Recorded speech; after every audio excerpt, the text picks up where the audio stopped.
જય શ્રી રામ।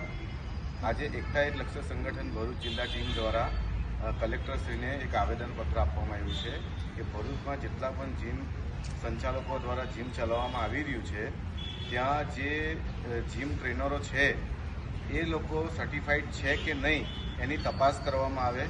ભરૂચ જિલ્લામાં ઘણા એવા નામી જીમો ચાલી રહ્યા છે કે જ્યાં ટ્રેનરો વિધર્મીઓ છે અને ત્યાં આપણી હિન્દુ સંસ્કૃતિને નુકસાન થાય અને હિન્દુ બેન દીકરીઓને નુકસાન થાય એવા જિહાદી માનસિકતાવાળા લોકો ટ્રેનિંગ આપી રહ્યા છે અને આપણી દીકરીઓને ફસાવવાનું કામ કરી રહ્યા છે। તો વહેલી તકે પ્રશાસન દ્વારા દરેક જીમના જે સંચાલકો છે ત્યાં જે પણ જીમ ટ્રેનરો છે એ લોકોની પ્રાથમિક તપાસ થાય, એ લોકો સર્ટિફાઈડ છે કે નહીં એની ડીપમાં તપાસ થાય એવી અમે માંગણી કરી રહ્યા છે। એકતા એક લક્ષ્ય સંગઠન ભરૂચ જિલ્લા ટીમ, હું હિન્દુ વિકાસ મહેતા, ભરૂચ જિલ્લા સંયોજક।